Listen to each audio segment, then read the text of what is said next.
আমি আপনাদের সামনে রমজান উপলক্ষে কয়েকটা মাসালার ক্ষেত্রে আমরা ভুল করে থাকি। হ্যাঁ, এই আমাদের সমাজের মধ্যে বিশৃঙ্খলতা, মহিলারা বেশিরভাগ দ্বিধাদ্বন্দ্বের মধ্যে পড়ে যায়।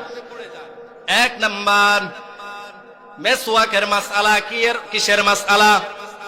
قال النبي صلى الله عليه وآله وسلم لخلوف فم الصائم أطيب عند الله تعالى من ريح المسك। মায়ার নবী বলেন, রোজাদারের মুখের দুর্গন্ধ মেশক আম্বরের চাইতেও বেশি প্রিয়। সুবহানাল্লাহ। এই হাদিস থেকে আমাদের কত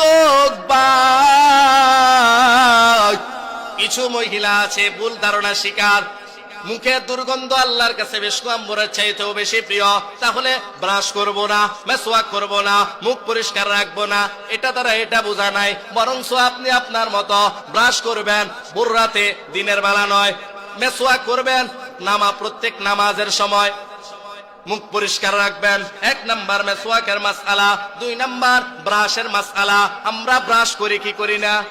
এই করার সময় টুথপেস্ট ব্যবহার করিনি, টুথপেস্ট অথবা কয়লা মাজন এগুলা ব্যবহার করি কিনা? এগুলা দিয়ে করা যাবে না, মাকরুহ। যদি আপনার গলার ভিতরে চলে যায় তাহলে আপনার রোজায় শেষ হয়ে যাবে। আল্লাহ তাআলা আমাদেরকে এই দিনের বেলা ব্রাশ করব না করার তৌফিক দান করুন।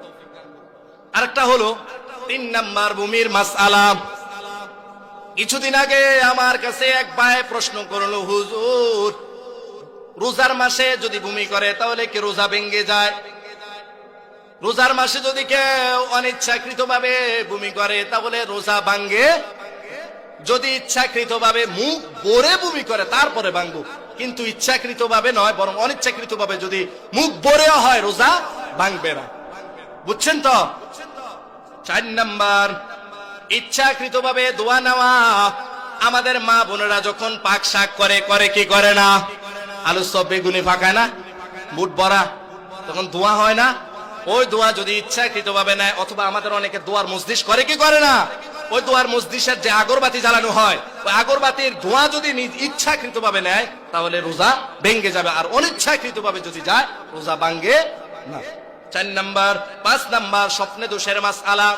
আমরা যারা বালেগ আছি তাদের ঘুমের ঘরে স্বপ্ন দেখতেছি, আমরা অনেক কিছু করতেছি, আবার আমাদের সমস্যা হয়ে যায় স্বপ্ন দোষ।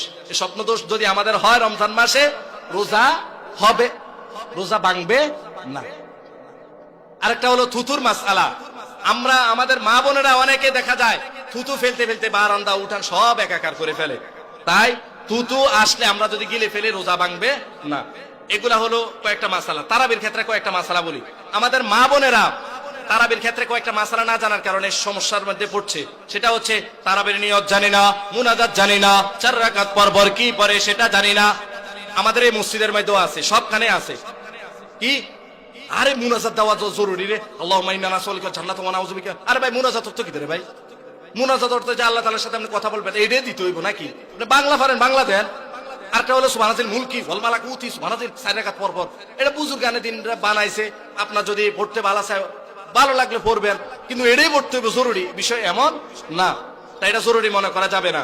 আবার আমাদের এই সমাজের মধ্যেও আছে, এই দিকেও আছে, আমি দেখতেছি যেটা 4 রাকাত পর পর মুনাজাত দেয়। ভাই মুনাজাত কি একটা খেলার জিনিস? আপনি দিলেন টুস শেষ। তাই 4 রাকাত পর পর মুনাজাত দেওয়া জরুরি না।